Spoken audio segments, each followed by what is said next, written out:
राधे राधे, जय श्री कृष्ण। सभी प्यारे बच्चों, आज हम यत्न पढ़ेंगे। क्या पढ़ेंगे? यत्न, प्रयत्न। प्रयत्न या यत्न कहते हैं कोशिश करने को। किसको कहते हैं? कोशिश करने को। कोशिश करने को प्रयत्न कहा जाता है। संस्कृत में प्रयत्न दो प्रकार के होते हैं। कितने प्रकार के होते हैं? दो प्रकार के, अभ्यंतर प्रयत्न और बाह्य प्रयत्न। अभ्यंतर यत्न जो होते हैं वो 5 प्रकार के होते हैं। कितने प्रकार के होते हैं? 5 प्रकार के। वर्णों की उत्पत्ति से पूर्व जो प्रयत्न किया जाता है उसे अभ्यंतर प्रयत्न कहते हैं। अभ्यंतर प्रयत्न किसे कहते हैं? वर्णों की उत्पत्ति से पूर्व जो प्रयत्न किया जाता है उसे अभ्यंतर प्रयत्न कहते हैं। मैंने बताया आपको कि अभ्यंतर 5 प्रकार के होते हैं।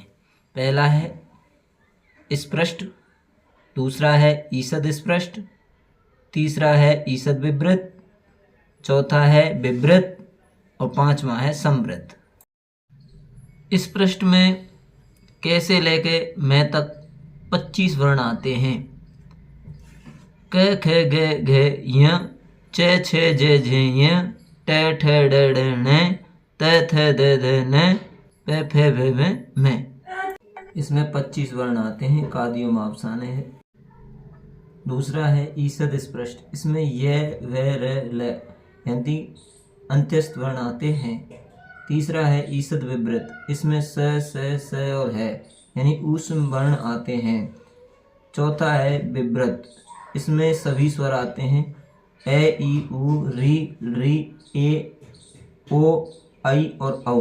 5वां है संवृत।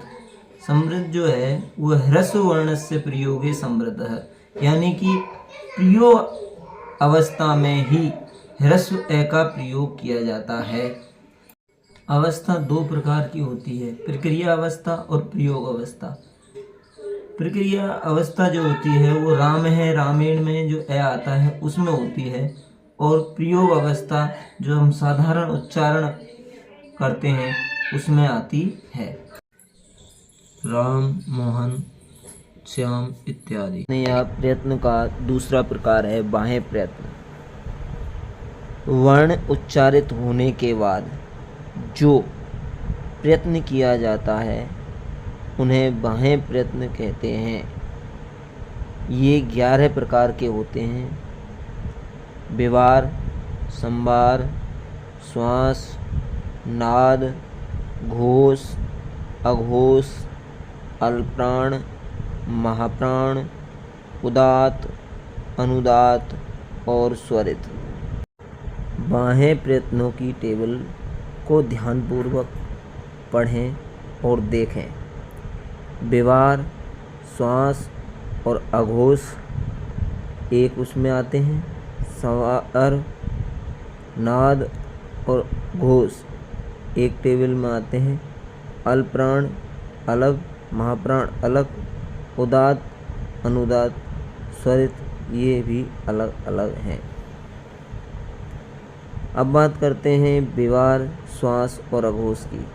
इसमें प्रत्येक वर्ग का पहला दूसरा वर्ण आता है और से आते हैं, अर्थात खर प्रत्याहार वर्ण आते हैं। अब बात करते हैं संवार, नाद, घोष के बारे में। इसमें हस प्रत्याहार के वर्ण आते हैं। दूसरा, चौथा और 5वां वर्गीय व्यंजन आते हैं और सभी स्वर भी आते हैं। अब बात करते हैं अल्पप्राण की। अल्पप्राण में ए है आगे, ध्यानपूर्वक पढ़ना बच्चों।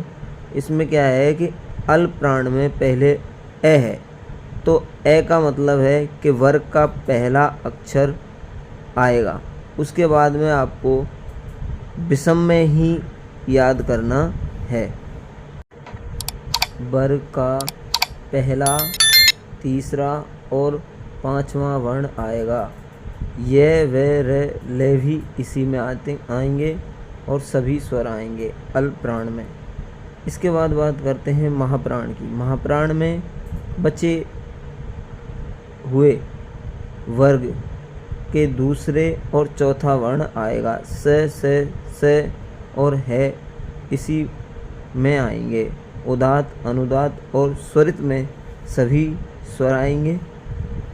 देखिए प्यारे बच्चों, जिससे कि हम अच्छा से अच्छे वीडियो बना सकें, हमारे चैनल को लाइक करें, सब्सक्राइब करें और बेल आइकन ज़रूर दबाएं।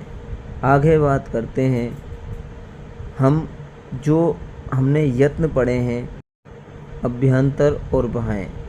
अभ्यंतर पढ़े थे हमने 5 प्रकार के और बाहें यत्न पढ़े थे हमने 11 प्रकार के।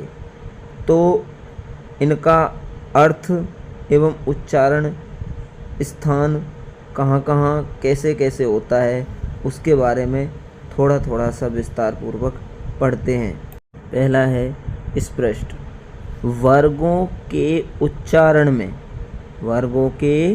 उच्चारण में जीव अपने निर्धारित स्थान से टकराती है, उसे स्पष्ट यत्न कहते हैं। दूसरा है ईषद स्पष्ट। वर्णों के उच्चारण में जीव अपने निर्धारित स्थान से कम टकराती है, उसे ईषद स्पष्ट कहते हैं। ईषद का मतलब होता है थोड़ा, अल्प या न्यून। अब बात करते हैं ईषद विवृत की। वर्णों के उच्चारण में जीव अपने निर्धारित स्थान से थोड़ा दूर रहना ईषद विवृत कहलाता है। विवृत। वर्णों के उच्चारण में जीव अपने निर्धारित स्थान से दूर रहना विवृत कहलाता है। समृद्ध। वर्णों के उच्चारण में जीव का पहले हटाना फिर समीप लाना क्या कहलाता है? समृद्ध कहलाता है। समृद्ध का अर्थ होता है बंद होना। अब है वाहें प्रयत्नों में पहला विवार। वर्णों के उच्चारण की वाहें प्रक्रिया में मुख का खुलना विवार कहलाता है। श्वास। भीतर की वायु का स्वर तंत्रों को झंकृत किए बिना वर्णों का बाहर निकलना, अर्थात वर्णों के उच्चारण में सांस के चलने की प्रक्रिया श्वास कहलाती है। अघोष। उच्चारण करते समय ध्वनि विशेष का अभाव अघोष कहलाता है। संवार। मुख अच्छी तरह से न खुलना संवार कहलाता है। नाद। भीतर की वायु को विशेष रूप से झंकृत होने के कारण नाद कहते हैं, अर्थात वर्णों के उच्चारण में उत्पन्न गंभीर ध्वनि नाद कहलाती है। घोष। उच्चारण करते समय ध्वनि विशेष का होना घोष कहलाता है। अल्पप्राण। भीतर की वायु का कम प्रयोग होना अल्पप्राण कहलाता है। महाप्राण। भीतर की वायु का अधिक प्रयोग होना महाप्राण कहलाता है।